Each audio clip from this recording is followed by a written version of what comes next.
What's going on, guys? So here it is. Here's my review of Avengers Endgame. This is it, boys. We're in the Endgame now, and I gotta tell you, my initial thoughts on this movie. If I was to describe this movie in 2 words, I would probably say character development, and another 2 words, I would also say fan service. There was a lot of both of those in here. And I gotta say, like, at first, I don't want to say, so I will say a little bit at first. I will be doing this is my spoiler review. I will not be doing a non-spoiler review. This is, so if you're here, just to let you know, I like the movie, but if you want the whole thing, you gotta have watched the movie, or if you don't care, then go ahead and stick around. But this is the spoiler review. I'm not having a non-spoiler review. This has to be a spoiler review, just simply because of the way this movie is, and it's really hard to talk up. This is the type of movie where it's really hard to talk about without spoiling anything. So that's why I decided to make this a spoiler review. Plus, by the time I upload this, it'll be Monday, so you better have watched it by then, because otherwise, you know, it's how it is. It's just whatever. All right, so to begin with this review, I'm gonna do this fully through. I'm gonna review the whole entire movie, all the little plots and details, and let's get started. So the movie opens up weirdly without the Marvel logo running. So it opens up to Hawkeye on the farm with his family, and it shows us how he loses his family because of Thanos snapping his fingers, and how that, I guess, may have him become Ronin, and that leads to him just going around on a killing spree, essentially. So there's that. And then the logo starts. Movie opens up basically where we left off, where the Avengers are just kind of in disarray. Everyone's just kind of like upset, depressed. They lost. They lost the fight from the last movie, so everyone's just kind of down about it. We get to see Tony and Nebula in space, and we get to see... I was surprised, actually, that they were getting along so well, because at first I was thinking to myself when I was first seeing the trailers, I was like, are they gonna get along, or is Nebula just gonna bail, or what's gonna happen here? So Nebula sticks around. They're on the ship.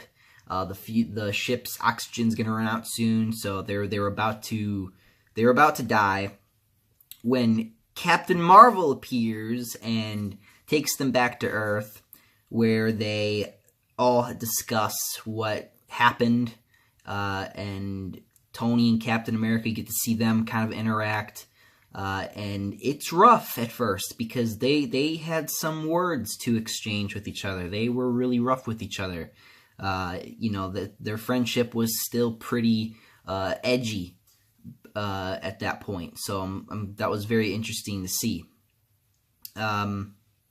In this movie, so then they do this thing where they have this plan. They have this big plan to save everybody. So they're going to go to where Thanos is, going to find him, going to get the Infinity Stones, and snap back everyone back to existence, right? So that's their plan. So they all go into the ship. They take off. They get to where Thanos is. They beat up Farmer Thanos, because apparently Thanos became Farmer Thanos all of a sudden. You know, he looks old. He's got that walk that's kind of oldish. Which is weird, because he just killed everybody. So it's like, interesting, because it was 2 days since Infinity War, so that's when they finally go and get him. So they just burst in his house, and they interrogate him, find out what happened to the stones, and Lord and behold, the stones are gone. The Infinity Stones are gone. He destroyed them. He destroyed the Infinity Stones with the Infinity Stones. So that was pretty rough, and it nearly killed Thanos. So Thanos is kind of scarred on part of his body, the body with the glove he wears. So that was pretty interesting. So Thor kills Thanos. He's like, oh, I went for the head. When they ask him, like, what did you do? I went through the head, you know? So yeah, I guess he deserved that, because, Thor has had it rough, okay, the past couple movies. Asgard's destroyed, his dad's gone, his mom's dead, and, he's gotta take care of the rest of the Asgardians, and, he's gotta, it's just rough for Thor, okay? It's just really rough for Thor, and I find myself in this entire movie, I find myself so sympathetic with Thor, and it's weird how they made Thor such a relatable character because of what they've established in these movies. So, I don't know, it's crazy to me how Thor is just such one of my favorite characters. See, I got my Thor shirt on today, because Thor was, again, like, the best part of the movie, and I'll explain why as I go through this review, but for me, again, he was, like, the best part of the movie, which is crazy. I might keep watching the MCU just to see what they do with Thor, because we all know, it's no spoiler, we all know Thor's sticking around for a little bit longer, so that's kind of cool. So, the Avengers disband. They all go back to Earth, and they disband. So then they do this time skip, like 5 years later. 5 years later. So they did nothing. Like, they gave up. 5 years later, they just were done. I mean, and to be fair, they didn't know what to do at that time, because, they didn't have time travel or anything like that at that time, so they just kind of gave up. They went back and tried to salvage what they could back on Earth. And it was depressing to watch. It was hard to watch. It was hard. They do a good job in this movie of showing how everyone is affected by this. It almost felt like there was a scene where it felt a lot like The Last of Us in a way, because it's like there's like nobody, like there's like cars and boats, just like they're not moved for the last 5 years. They're just kind of like, like it's like as soon as Thanos snapped his fingers, those past 5 years, nobody has barely did anything, which is hard. I mean, it makes sense too, because it's like what do you do? Like half of everybody's gone, and that's rough, man. Like, and I don't know if it's random, like if it's just randomized or what, but that sucks, man. It really sucks. And then, so 5 years later happens. Black Widow. So before I get to the next part, I want to talk about this. So Black Widow gives this. So Black Widow and Captain America have this talk about what they've been doing the last 5 years, and them getting lives and stuff like that. And Black Widow gives this speech that I'll be honest, I almost teared up a little bit, because it reminded me of me. It reminded me of like me when I was in high school. And she was talking about how the Avengers were like her family, and it was really touching. Like, you got to actually listen to it to hear it. It's really great.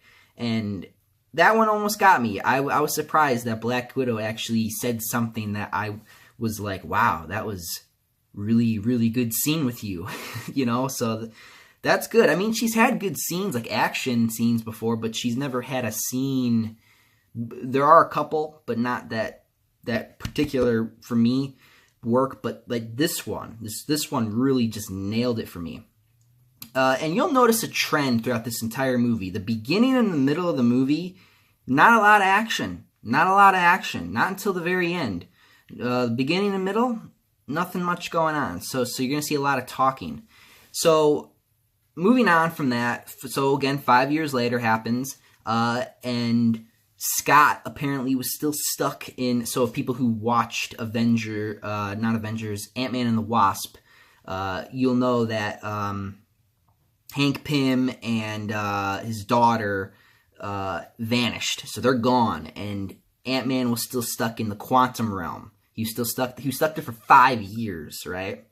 So he finally pops back out. He sees what happens, what happened to the world, and he goes to the Avengers base and he talks to Captain America and Black Widow about time travel, about manipulating time through the quantum realm. So that's that. So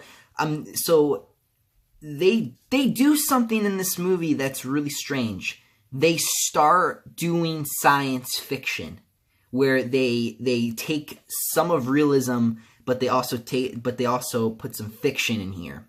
So it's been a long time since I had that science fiction part of the the MCU movies, or movies in general. So that's pretty cool to finally see. But I guess I do have a lot to say about the time travel thing, but I don't really want to get to it yet. I'm gonna wait a little bit longer before we get to that. So Ant-Man realizes that they need to find someone who is able to create this so-called time machine, or this quantum realm time machine.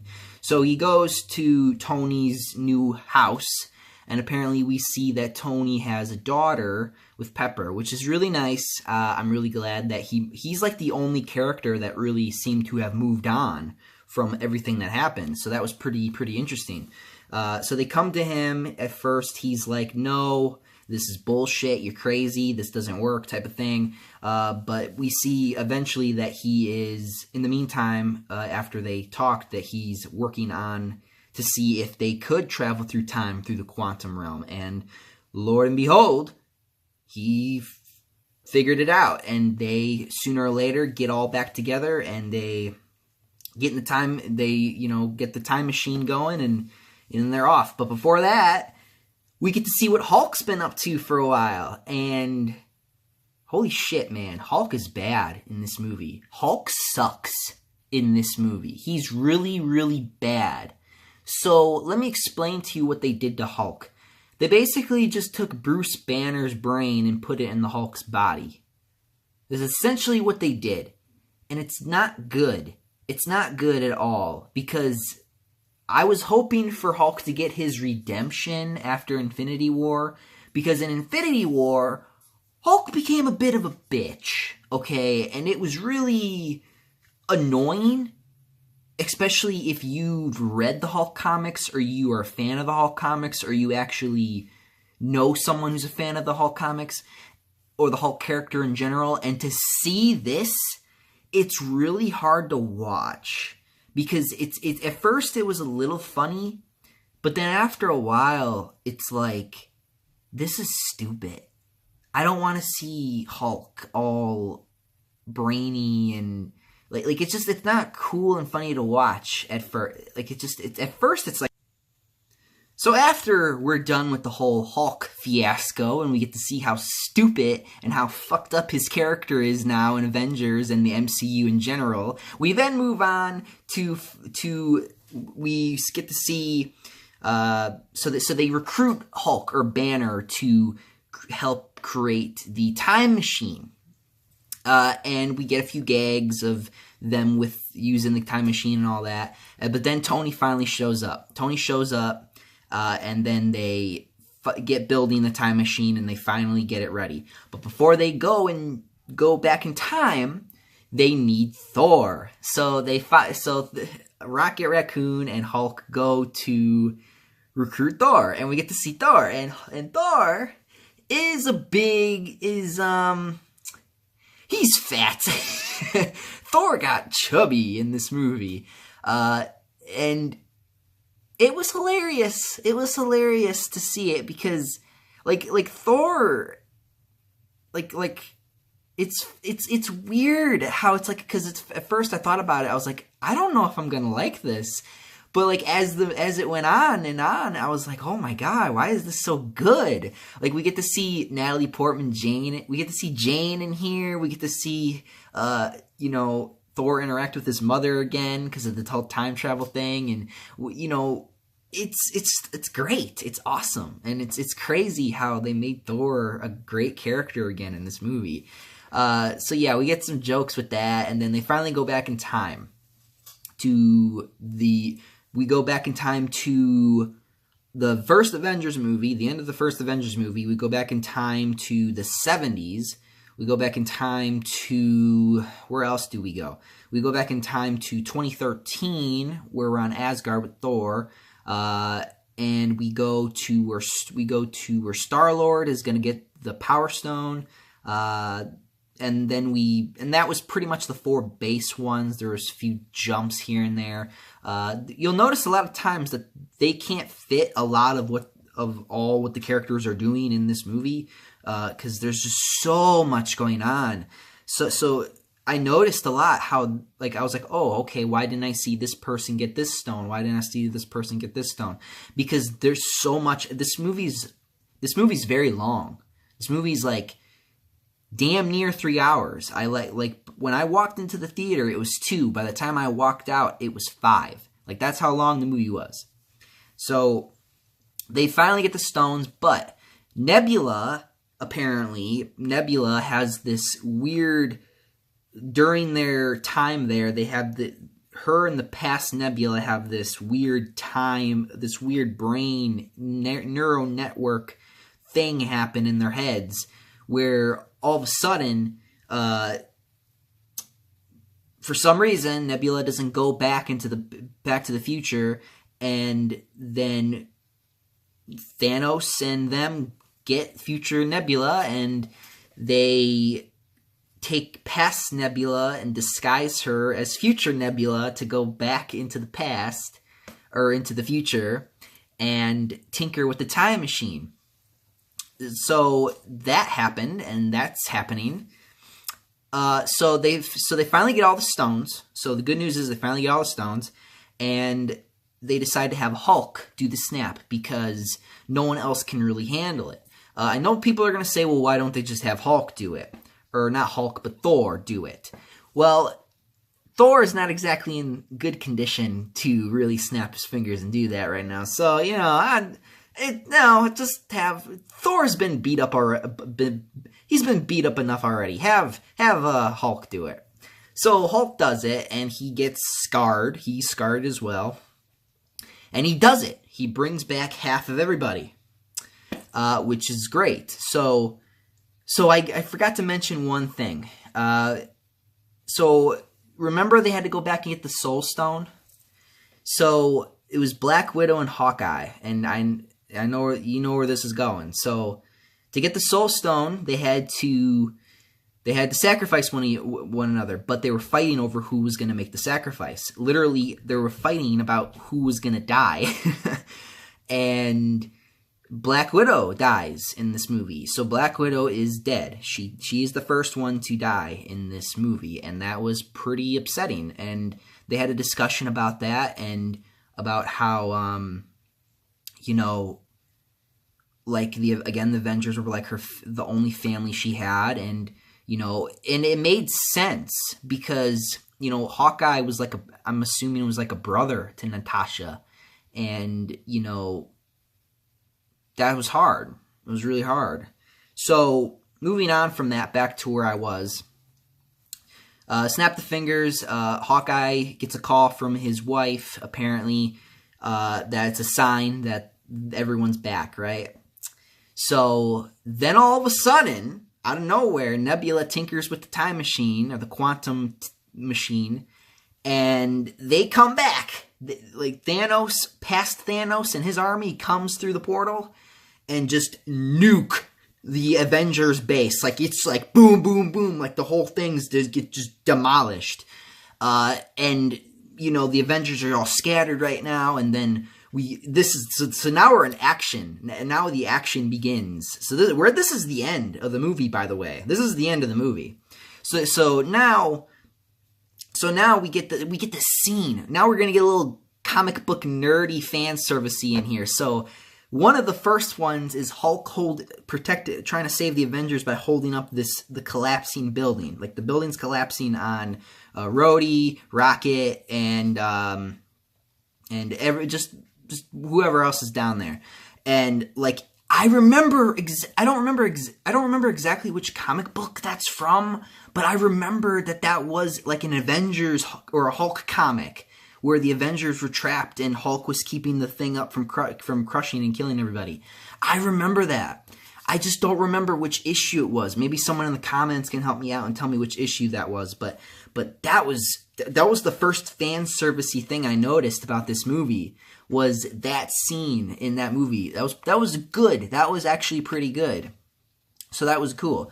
So then we do this hot potato thing during the course of this ending, where Hawkeye has the Infinity Gauntlet. He finds it under all the rubble, and he is getting chased by the army of Thanos right now, and he's got to, keep the glove away from him.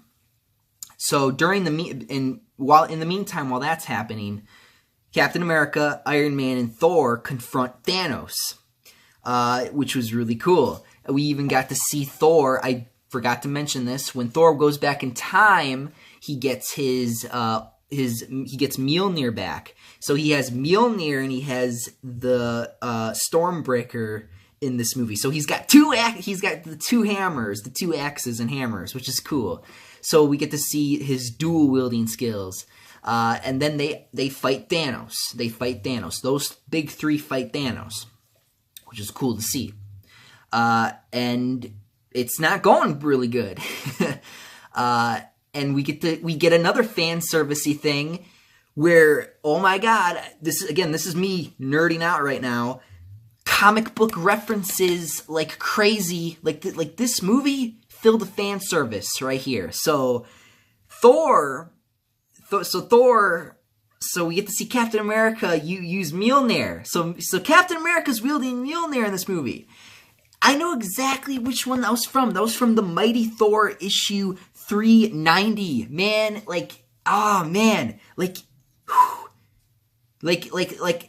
man, fan service all around. Like, this movie, again, filled with fan service, which is really cool. And we get a lot of that in this movie, like I said. But that was ultimate. Like, we get to see Captain America wielding Mjolnir in this movie. That was awesome. And Thor's all excited, like, oh yeah. So that was great.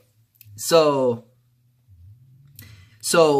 because of the snap, we get to see everyone come back to life. So everyone is back to life now. Scarlet Witch is back to life. Doctor Strange is back to life. The Guardians of the Galaxy are back to life. Star-Lord is back. Spider-Man is back. Yay. We'll talk more about Spider-Man at the end here, but moving on. So, alright, so we finally got our team. We got our big team. Like, everyone's here. Everyone is here. The Black Panther's here. The Wakandians are here. The Asgardians are here. Like the wizards, the sorcerers are here. Everybody's here. The whole army's here. Okay, like, it's like Lord of the Rings levels of armies. It is insane. It is beyond insane. And then there's the big fight. The ending is just a huge, big fight between these two. It's a huge, big clash.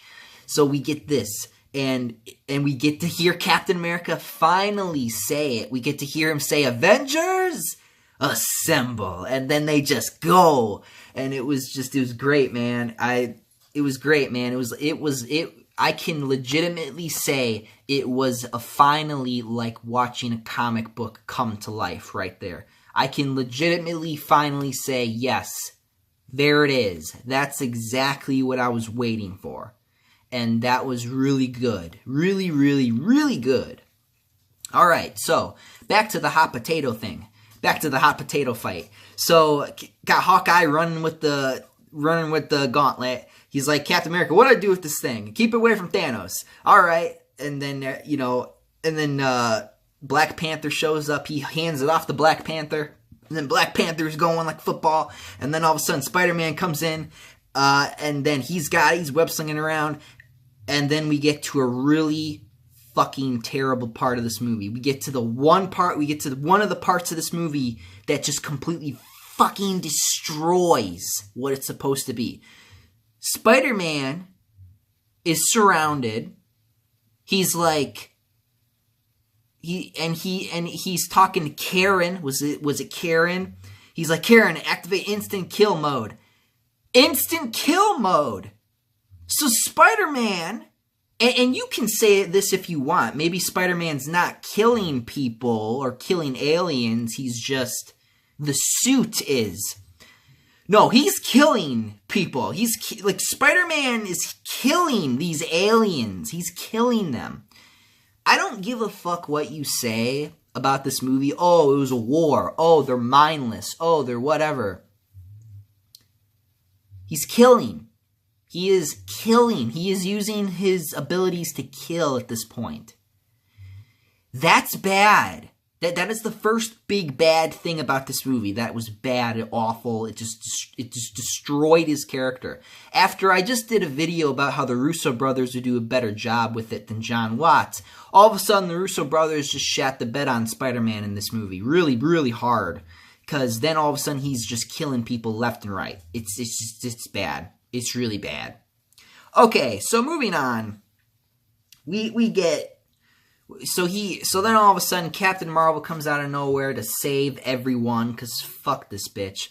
And then all of a sudden she shows up, I'm not going to even say what she says. She gives it to Captain Marvel. She gives the gauntlet to Captain Marvel. Then we get this really fucking cringy ass moment where you got all the these girls just show up. All the women in the Avengers and this MCU just show up, and it was really bad. It was awful. I'm watching this, I'm like, what the fuck is that? I literally said that. I was in the theater and I saw this, and I was like, what the fuck was that? Like, it was so stupid, too. Like I was like, wait a minute, Scarlet Witch, weren't you just fighting Thanos, like, over there? And hey, weren't you, like, over there? And weren't you, like, over there in the back? Like, what the fuck? So they just stopped fighting to rally up to where Spider-Man and Carol are? And they have this fucking girl power moment. That was fucking cringe and bullshit. It was awful. Fuck that scene very much. But then we get a flip side of that, where I was like, yeah! We get to see, so Captain Marvel's going to the quantum time machine, because they have to send the crystals back, because otherwise the fabric reality will shatter into a bunch of different realities. Again, which I'm going to talk about the time travel thing soon. So Thanos blows up the last time machine. They had two. He blows it up, and then they're fighting for the gauntlet. So we get this very short fight with Captain Marvel and Thanos. So Captain Marvel's got him. She's overpowering him, which is just fucking disgusting to watch. But it's made up for when Thanos takes off with the Power Stone and just punches that bitch square in the face, sends her flying, and she's knocked out the entire rest of the movie. She's done. She's done. Like, just bam, one punched you, you're done. Like, that's it. Which was great. So she's out cold. She's not coming back in the rest of this fight. So we get Captain America, Thor, and Iron Man again. They're fighting for the gauntlet. The gauntlet's like right there on the ground. And like they're fighting for it. And all of a sudden, Iron Man tricks Thanos. He gets the gauntlet. And we get one more fan servicey thing. We get to see Iron Man hold the gauntlet. He looks at Thanos and he's like, and I am Iron Man. And then snap. And he kills Thanos' army, and he kills Thanos. They all fade in the dust. That's it. They're just done. They're done. They're dead. Everyone's gone. They're done. They're gone. It's over. Fight's over. They won. But, unfortunately, Iron Man dies because of this. And for me, it wasn't so emotional, but I was looking around me and I could see, this was a pretty emotional scene. Yeah, this really was a hard scene to kind of, take in, because it's like, damn, that just happened type of thing. But to be honest, I was expecting him to die in Infinity War, but, it's appropriate. They made it appropriate, I guess, the way he died and everything, so I was okay with it. And then we get a big funeral for him, which was pretty hard to watch. Everyone was pretty much there. And and everyone goes home happy. That's it. That was it. It was over at that point. So, yeah. There's a few things I want to say now. Like I said, this movie's a good movie, but there are things that hold it back, and there are things that were bad. For example, Spider-Man killing people. That was bad. Really, really bad. Russo brothers, what the fuck were you thinking? Spider-Man doesn't kill. What the hell were you doing? And what the actual fuck? All of a sudden, Iron Man dies and Peter's crying and, oh no, it's like Uncle Ben, blah, blah, blah, blah, blah. It's so bad. They do it. They do the Uncle Ben thing with Peter in Iron Man in this movie. It's bad. It's really bad. I'm like, this is just stupid. So we get that stupid scene. All the Captain Marvel scenes made me want to fucking throw my popcorn at the screen. That's how annoying she was. On the bright side, she's barely in the movie. She was only in here for like 5 minutes at max. She was not in this movie long, which is really good. For me, anyway. Okay, so, and Hulk sucks. Again, Hulk was bad. He never hulked out, which is just, so what the hell? So they destroyed Hulk's character in the MCU, so fuck you. There's that. So, oh yeah, I forgot to mention. So at the very end, very end, we get to see this passing of the torch moment. So what happens is Captain America goes back in time to put the stones back to where they were, but he decides to stay behind. And he grows old, and he's old at the very end, and he gives his shield to Sam Wilson, which is okay, which I'm okay with because it's the passing of the torch thing. Sam Wilson has been Captain America in the comics before, and I was like, okay, sure. So now we're getting to so now after this movie, we're going to see a lot of passing of the torches, and we're going to see a lot of, after this movie, we're going to see a lot more of newbies, obviously, in the MCU. So, like I said, I'm done with the MCU after this movie. I'll probably see Spider-Man just beat its ass some more, but other than that, I'm pretty much done with this. I might see what Thor's doing. Thor's still around. Thor goes with the Guardians of the Galaxy, which is pretty cool. I like that a lot, and yeah, man, like that was pretty much it. So Iron Man, Captain America, and Black Widow die. So those three die in this movie, pretty much. Captain America's old, so he's that you can qualify that as a death, or he's just done. So yeah, there you go. That was it.